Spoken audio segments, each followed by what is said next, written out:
जय हिंद मित्रांनो, स्वागत करतो तुम्हा सगळ्यांचं माझ्या यूट्यूब चॅनलवरती.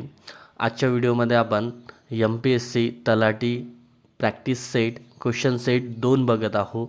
तर यामध्ये सुद्धा महत्त्वाचे प्रश्न मी काढलेले आहे आणि हे सुद्धा तलाठी भरतीसाठी खूप महत्त्वाचे ठरणार आहे. तर व्हिडिओ शेवटपर्यंत बघा आणि चॅनलवर कुणी नवीन असेल तर चॅनलला सबस्क्राईब करा, सोबतच बेल आयकनचं बटन प्रेस करा. तर बघा, MPSC तलाठी प्रॅक्टिस सेट 2 चालू करूया. पहिला प्रश्न आहे, भारताच्या नियंत्रक व महालेखा परीक्षकाबाबत खालील विधाने विचारात घ्या. आता बघा, भारताचे नियंत्रक व महालेखा परीक्षक कोण असतात, त्यांच्याबद्दल काय चुकीचं आहे, काय बरोबर आहे. तर पहिलं आहे, डॉक्टर आंबेडकरांनी निरीक्षण नोंदल्याप्रमाणे ते संविधानाअंतर्गत असलेले सर्वाधिक महत्त्वाचे अधिकारी असतील. बी, नियंत्रक व महालेखा परीक्षकाचे पद हे मोठ्या प्रमाणात भारत सरकार अधिनियम 1919 अंतर्गत असलेल्या महालेखा परीक्षकाचे प्रारूप आहे. नंतर सी, संसदेने नियंत्रक व महालेखा परीक्षकाची कर्तव्य, अधिकार व सेवासरती अधिनियम 1971 मंजूर केला आहे. आणि डी आहे, त्यांना नेमणुका करण्याचा अधिकार नाही, परिणामतः कनिष्ठांच्या शिस्तीसंबंधी नियंत्रणाच्या बाबतीत सुद्धा अधिकार नाहीत, असे सर्वोच्च न्यायालयाच्या मुख्य न्यायाधीशास आहेत. जसे सर्वोच्च न्यायालयाच्या मुख्य न्यायाधीशाला आहे, म्हणजे जसे सर्वोच्च न्यायालयाचे जे मुख्य न्यायाधीश आहे त्यांना अधिकार आहे, तसे यांना अधिकार नाही. तर आपल्याला विचारलं आहे पर्यायी उत्तरे काय आहे याच्यामध्ये. ऑप्शन ए व बी विधान बरोबर आहे. ऑप्शन बी ABC विधाने बरोबर आहे. ऑप्शन सी ACD विधान बरोबर आहे की ऑप्शन डी BCD विधाने बरोबर आहे. तर आपलं बरोबर उत्तर काय असेल या ठिकाणी, तर ऑप्शन नंबर सी AC आणि डी हे विधाने आपले काय आहेत, बरोबर आहेत. तर बघा, AC आणि डी ठीक आहे, हे चूक आहे. नंतरचा प्रश्न आहे, बघा, गव्हर्नमेंट ऑफ इंडिया ॲक्ट 1935 भारतीय कायदा ज्याला आपण म्हणतो मधील खालील तरतुदी विचारात घ्या. ओके. या कायद्याने केवळ मुस्लिमासाठीच नव्हे तर शीख, भारतीय ख्रिश्चन आणि ॲग्लो इंडियन यांच्यासाठीही स्वतंत्र प्रतिनिधित्व प्रदान केले. 2 आहे, शेषाधिकार हे केंद्र शासनाकडे सोपवले होते. ओके. नंतर 3 आहे, या कायद्याने विधिमंडळाला जबाबदार असलेला ना कोणी सल्लागार अथवा ना कोणती मंत्रिपरिषद नियुक्त केली गेली. आता पर्यायी उत्तरे याच्यामधून पण आपल्याला सांगायचं आहे काय बरोबर आहे. विधान ए आणि बी बरोबर आहेत. नंतर बी आणि सी बरोबर आहेत. ए आणि सी बरोबर आहे. B आणि सी बरोबर आहे. काय आहे उत्तर आपलं, तर या ठिकाणी सुद्धा ऑप्शन नंबर सी आपलं बरोबर आहे. ए आणि सी हे विधाने बरोबर आहे. नंतरचा प्रश्न बघा,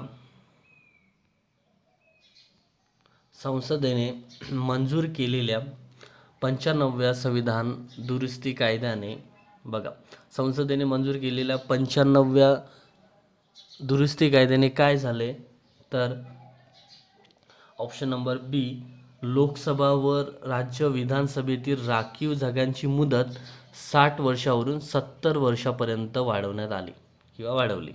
ठीक आहे. नंतरचा प्रश्न आहे, बघा, भारताच्या ॲटर्नी जनरल संदर्भातील खालीलपैकी कोणती विधाने सत्य आहेत. तर हे आपण राज्यघटनेवरचे महत्त्वाचे प्रश्न बघत आहोत. भारताच्या ॲटर्नी जनरल संदर्भात खालील काय विधाने किंवा काय बरोबर आहेत आपल्याला सांगायचं आहे. ठीक आहे. पहिला आहे, ते संसदेच्या कामकाजात भाग घेऊ शकतात. नंतर ते संसदीय समितीचे सदस्य होऊ शकतात. ते संसदीय समितीमध्ये मतदान करू शकतात. ओके. तर बघा, पर्यायी उत्तरे आहे ए, वरीलपैकी सर्व विधाने बरोबर आहेत किंवा सत्य आहेत. नंतर फक्त ए सत्य आहे, कोणतेही विधान सत्य नाही, फक्त ए आणि बी सत्य आहे. तर यामध्ये ऑप्शन नंबर डी आपलं बरोबर असणार. ए आणि बी बरोबर आहे. या ठिकाणी बघा ए आणि बी बरोबर आहे. ते संसदीय समितीमध्ये मतदान करू शकतात हे चुकीचं. नंतर बघा 5वा प्रश्न, राष्ट्रीय महिला आयोगाची स्थापना रिकामी जागा साली करण्यात आली. तर 1992 मध्ये राष्ट्रीय महिला आयोगाची स्थापना करण्यात आली. नंतरचा प्रश्न आहे, कोणत्या घटना दुरुस्तीद्वारे राष्ट्रीय अनुसूचित जाती आणि अनुसूचित जमाती आयोगाचे 2 आयोगामध्ये विभाजन केले गेले. कोणत्या घटना दुरुस्तीनुसार अनुसूचित जाती आणि अनुसूचित जमाती 2 गट वेगवेगळे झाले किंवा करण्यात आले. तर बघा या ठिकाणी काय बरोबर आहे आपलं ऑप्शन नंबर डी 89वी घटना दुरुस्ती 2003. नंतरचा प्रश्न आहे, भारतीय राज्यघटनेमधील काही कलमे बदलण्यासाठी किमान निम्म्या राज्यांच्या विधिमंडळाच्या मान्यतेची गरज असते. ठीक आहे, निम्म्या म्हणजे अर्ध्या. राज्य विधिमंडळांना मान्यता देण्यासाठी किती कालावधीची मुदत दिली जाते. तर राज्य विधिमंडळांना मान्यता देण्यासाठी किती कालावधीची मुदत दिली जाते. आता या ठिकाणी बघा 3 महिने 6 महिने कालावधीचे बंधन नसते की 1 वर्ष. तर या ठिकाणी आपलं उत्तर आहे बरोबर, कालावधीचे बंधन नसते त्यांना. नंतरचा प्रश्न बघा, खालीलपैकी कोणते सर्वोच्च न्यायालयाच्या प्रारंभिक अधिकार क्षेत्रात समाविष्ट आहेत. सर्वोच्च न्यायालय 1950 मध्ये त्याची स्थापना झाली, 26 जानेवारी 1950 मध्ये सर्वोच्च न्यायालयाची. तर काय त्याच्यामध्ये समाविष्ट होते ते आपल्याला सांगायचं आहे. तर बघा या ठिकाणी ऑप्शन नंबर ए भारत सरकार आणि 1 किंवा अधिक राज्य यांच्यातील विवाद, हेच आपलं बरोबर आहे. या ठिकाणी ऑप्शन नंबर ए हे एक बरोबर आहे. आणि 2 किंवा अधिक राज्यामधील विवाद, म्हणजे ए आणि बी या ठिकाणी बरोबर आहेत. ठीक आहे. नंतरचं बघा, राष्ट्रपतीच्या दयेच्या अधिकाराबाबत खालीलपैकी कोणते विधान अचूक आहे. बघा अचूक म्हणजे बरोबर. ऑप्शन ए आहे, दया याचना करणाऱ्या अर्जदाराला राष्ट्रपतीद्वारे मौखिक सुनावणी करण्याचा हक्क आहे. ठीक आहे. नंतर राष्ट्रपती कोर्ट मार्शल झालेल्या गुन्हेगाराला क्षमा करू शकतात. राष्ट्रपती या अधिकाराचा वापर केंद्रीय मंत्रिमंडळाच्या सल्ल्याशिवाय करू शकतात. आणि ऑप्शन डी राष्ट्रपती सर्व पुरावे नव्याने तपासू शकतात आणि न्यायालयापेक्षा वेगळ्या दृष्टिकोन मांडू शकतात. आता पर्यायी उत्तरे बघा, ए आणि डी बरोबर आहे, ए आणि बी बरोबर आहे, बी आणि डी बरोबर आहे की डी आणि सी बरोबर आहे. तर या ठिकाणी बघा ऑप्शन नंबर सी बी आणि डी बरोबर आहे. बी आणि डी या ठिकाणी बी बरोबर आहे आणि डी बरोबर आहे, बाकी हे 2 ए आणि सी चुकीचं आहे. नेक्स्ट आहे, नंतर बघा, दोन्ही सभागृहामधील मतभेद दूर करण्यासाठी भारतात संसदेच्या दोन्ही सभागृहाची संयुक्त बैठक आजपर्यंत किती वेळा घेण्यात आली. आता बघा दोन्ही सभागृह, संसदेचे 2 सभागृह असतात, लोकसभा आणि राज्यसभा. लोकसभा कनिष्ठ सभागृह असते, राज्यसभा वरिष्ठ सभागृह असते. ठीक आहे. लोकसभा कधीही विसर्जित होते परंतु राज्यसभा विसर्जित होत नाही, ते स्थायी सभागृह आहे. तर बघा किती वेळा यांच्या बैठका घेण्यात आल्या आजपर्यंत ते आपल्याला सांगायचं आहे.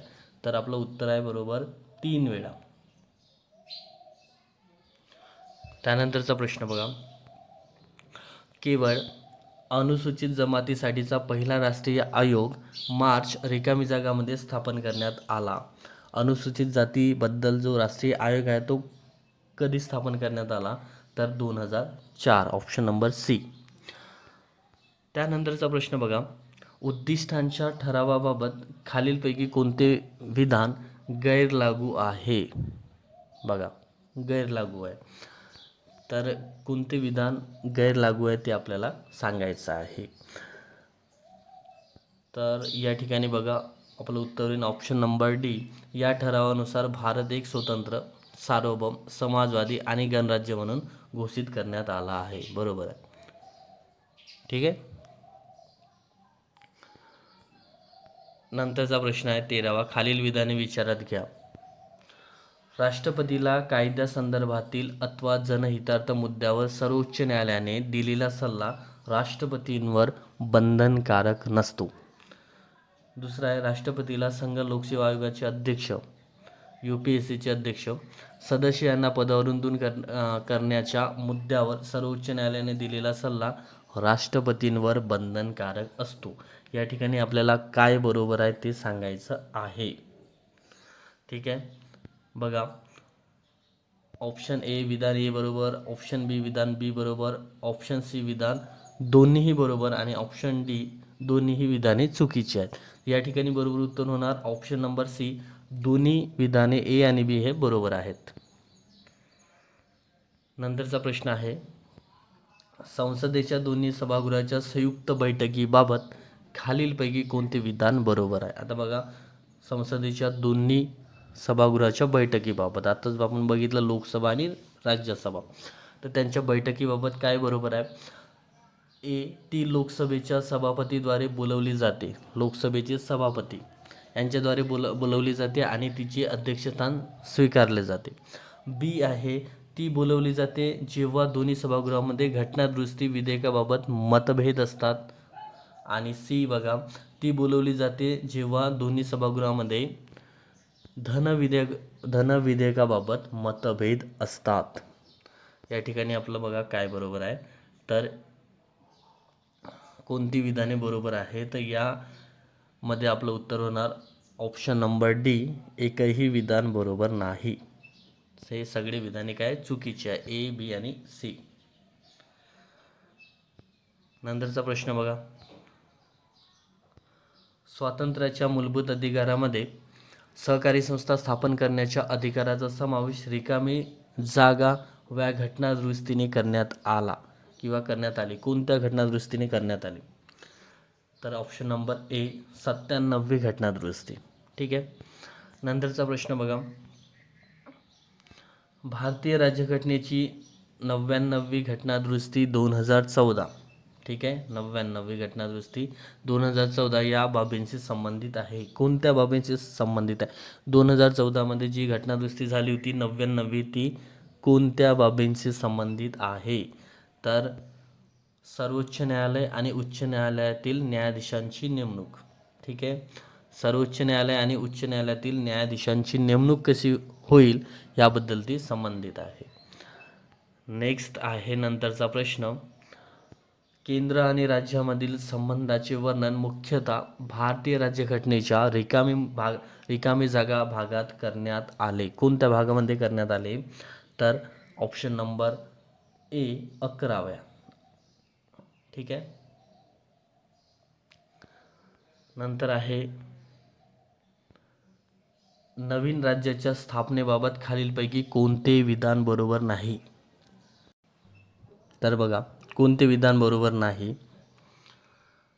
ए आहे संविधानाने संसदेला राज्याच्या प्रदेशाची फेररचना त्यांच्या अनुमती किंवा सहमतीविना करण्याचा अधिकार दिला आहे. नंतर आहे यासंबंधीचे विधेयक संसदेत राष्ट्रपतीच्या शिफारसीशिवाय मांडता येत नाही. ओके. नंतर सी प्रभावित राज्य किंवा राज्ये मतप्रदर्शन करू शकतील परंतु संसदेच्या इच्छाशक्तीला विरोध करू शकत नाही. आणि ऑप्शन डी संसदेमध्ये असा ठराव केवळ विशेष बहुमतानेच होऊ शकतो. तर या ठिकाणी बघा काय आपलं बरोबर नाही, तर ऑप्शन नंबर डी हे चुकीचं आहे की असा ठराव फक्त बहुमतानेच होऊ शकतो, हे चुकीचं आहे. ठीक आहे. नंतरचा प्रश्न बघा खालीलपैकी कुठल्या बाबी संदर्भात घटनादुरुस्ती करावयाची असल्यास निम्म्यापेक्षा जास्त घटक राज्याच्या विधिमंडळाची मान्यता आवश्यक असते. बघा कोणत्याही बाबतीमध्ये जर घटनेची दुरुस्ती करायची असेल, राज्यघटनेमध्ये दुरुस्ती करायची असेल तर अर्ध्यापेक्षा जास्त विधिमंडळाची मान्यता आवश्यक असते. तर कोणत्या याच्यात, कोणत्या परिस्थितीमध्ये? तर ऑप्शन नंबर सी बघा, ह्या तिन्ही परिस्थितीमध्ये राज्यघटनेतील कलम 54 नुसार, नंतर 7व्या परिशिष्टातील कोणतेही विषय आणि संसदेमधील राज्याचे प्रतिनिधित्व. ए, बी आणि सी. ठीक आहे, ऑप्शन नंबर सी आपलं बरोबर आहे.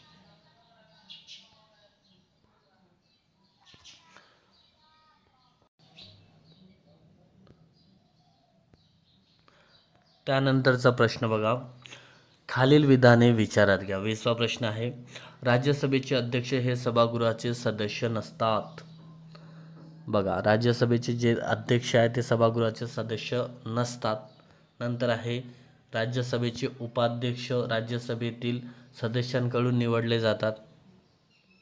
ओके, हे बरोबर आहे. उपराष्ट्रपतीच्या पदच्युतीचा प्रस्ताव फक्त राज्यसभेतच प्रथम मांडला जातो. ओके, कारण ते राज्यसभेचे पदसिद्ध सभापती असतात, भारताचे उपराष्ट्रपती. खालीलपैकी कोणती विधाने बरोबर आहेत? तर यामध्ये बघा, राज्यसभेचे अध्यक्ष हे सभागृहाचे सदस्य नसतात, हे चुकीचं आहे. नंतर या ठिकाणी बघा, बी आणि सी.